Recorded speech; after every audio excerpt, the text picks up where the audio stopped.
असफलता एक चुनौती है, इसे स्वीकार करो।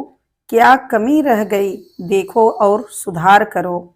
जब तक ना सफल हो नींद चैन को त्यागो तुम, संघर्ष का मैदान छोड़कर मत भागो तुम। कुछ किए बिना ही जय जयकार नहीं होती, कोशिश करने वालों की कभी हार नहीं होती, कोशिश करने वालों की कभी हार नहीं होती। तो बच्चों, कैसे हो आप लोग? ठीक हो? चलिए हम आज पार्ट्स ऑफ स्पीच का सेकंड पार्ट पढ़ते हैं। सेकंड पार्ट हमारा था प्रोनाउन। आज हम प्रोनाउन के विषय में डिस्कशन करेंगे। ओके, देखते हैं प्रोनाउन क्या है। Pronoun pronoun is a word used instead of a noun as I, we, mine, this, that, ours, yours, etc. यानी pronoun is a word which used in the place of noun. Pronoun वह शब्द है जो noun के स्थान पर प्रयोग किया जाता है। एक एग्जाम्पल से सेंटेंस में इसका प्रयोग करके हम देख लेते हैं। जैसे Ram Ram is a good boy. इसमें देखिए राम जो है यहाँ ये नाउन है, और हम इसी राम के विषय में फिर हम एक सेंटेंस और लिखते हैं। Ram is a good boy. Ram is my best friend. My best friend. देखिए अब राम यहाँ भी नाउन है, यहाँ भी राम नाउन है। ये अब इसी तरीके से हम चाहे जितना राम के विषय में लिखें कि राम इज वेरी हैंडसम, तो क्या होगा कि नाउन का बार बार रिपीटिशन होगा, और इसी रिपीटिशन से बचने के लिए हम प्रोनाउन का प्रयोग करते हैं। ठीक है, अब देखिए Ram is a good boy. अब यहाँ हम राम जो नाउन है, नाउन के स्थान पर एक दूसरे वर्ड का प्रयोग कर सकते हैं, ही। अब यहाँ ही जो है प्रोनाउन है, ये तो नाउन के स्थान पर जिस वर्ड का प्रयोग किया जाता है वो प्रोनाउन होता है। अब देखिए he is my best friend. अब रिपीटिशन नहीं हुआ और नाउन के स्थान पर हम प्रोनाउन का प्रयोग कर दिए। ठीक है, देखते हैं प्रोनाउन हमारे कितने प्रकार के होते हैं।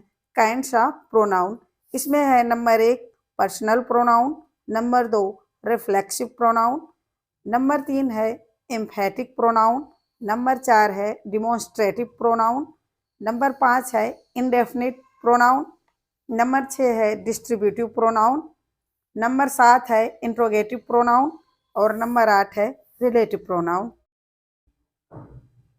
पर्सनल प्रोनाउन, पर्सनल प्रोनाउन को हिंदी में कहते हैं पुरुषवाचक सर्वनाम। वे प्रोनाउन जो वाक्य में व्यक्ति का बोध कराते हैं पर्सनल प्रोनाउन कहलाते हैं। जैसे I, we, you, he, she, it, they. ये सारे प्रोनाउन व्यक्ति के लिए ही प्रयोग होते हैं। पर्सनल प्रोनाउन 3 प्रकार के होते हैं। फर्स्ट पर्सन जिसको हिंदी में कहते हैं उत्तम पुरुष, सेकंड पर्सन जिसको हिंदी में कहते हैं मध्यम पुरुष, थर्ड पर्सन जिसको हिंदी में कहते हैं अन्य पुरुष। फर्स्ट पर्सन में आई, वी आता है, सेकंड पर्सन में यू आता है, थर्ड पर्सन में ही, she, it, they. First person यानी जो वक्ता होता है, बात करने वाला, वो फर्स्ट पर्सन होता है। जिससे बात की जाती है वो सेकंड पर्सन होता है, और वे दोनों जिसके बारे में बात कर रहे हैं वे थर्ड पर्सन होते हैं। आई और वी होता है तो नॉमिनेटिव केस में आई और वी हमेशा नॉमिनेटिव केस में रहते हैं, यानी हमेशा सेंटेंस में सब्जेक्ट बनते हैं। ऑब्जेक्टिव केस में मी और अस। मी जो है वो सिंगुलर है, ऑब्जेक्टिव केस में रहता है मी, और वी का प्लूरल हो जाएगा अस। तो अस हम, हमको, मैं, मुझको, और ये पॉजिटिव केस है माइन। माइन माने मेरा, आवर्स माने हमारा। इसको हम सेंटेंस में देख लेते हैं। जैसे यहाँ आई बीट राम, यहाँ बीट जो है वर्ब है।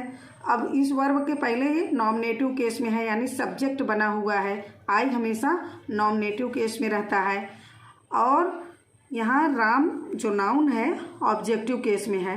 अब इसको दूसरे सेंटेंस में हम राम को नॉमिनेटिव केस में कर देते हैं, और बीट्स मी, ये आई जो है ऑब्जेक्टिव केस में मी हो गया। आगे देखते हैं दूसरे सेंटेंस में, दिस पेन इज माइन। अब देखिए ये माइन जो है पॉजिटिव केस में है, पॉजिटिव केस यानी संबंध कारक में, यह पेन मेरी है।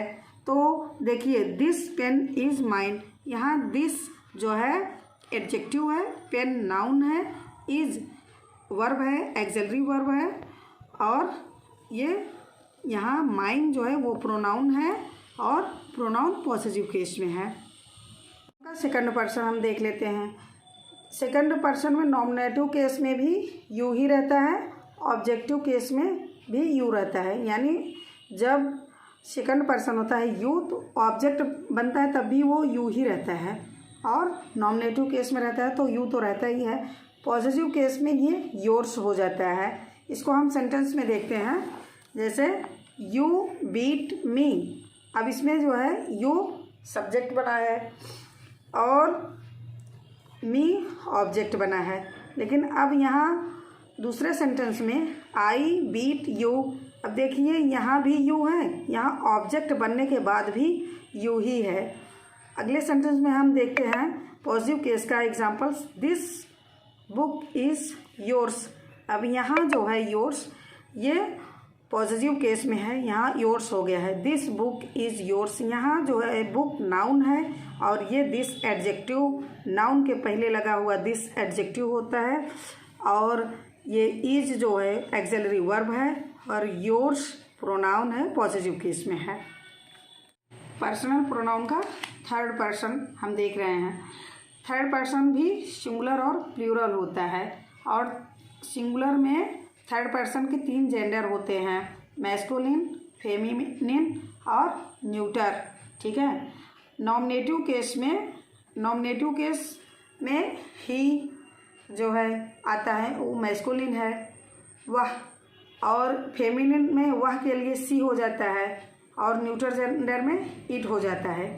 ही का ऑब्जेक्टिव केस हिम होता है, और शी का ऑब्जेक्टिव केस हर होता है, और न्यूटर जेंडर में इट ही रहता है। और इन सब का जो है उनका जब प्लूरल बनता है तो सबको दे हो जाता है प्लूरल, और इसका जो ऑब्जेक्ट होता है ऑब्जेक्टिव केस में तो देम हो जाता है। पॉजेसिव केस जो है मैस्कुलिन, ही का पॉजिटिव केस हिज, सी का पॉजिटिव केस हर्ष, और न्यूट्रल जेंडर में इट का इट्स हो जाता है, और इन सब का प्लूरल जो होता है ये देयर्स हो जाता है। इनको हम सेंटेंस में देखते हैं। दीज शूज आर देयर्स, ये जूते उनके हैं। सी इज़ ए गुड गर्ल। अब देखिए यहाँ थर्ड पर्सन प्रोनाउन है और फेमिनिन जेंडर है, और ये नॉमिनेटिव केस में है सी। ठीक, तो ये जो है यहाँ नॉमिनेटिव केस में है, she is a good girl. I gave her book, तो यहाँ जो गेव है उसका गेव के बाद हर जो लगा है ये हर शी का ऑब्जेक्टिव केस है। दैट बुक इज हर्ष, यहाँ जो सी का पॉजिटिव केस हर्ष है। ठीक है, तो यहाँ ये पॉजिटिव केस में लगा हुआ प्रोनाउन है।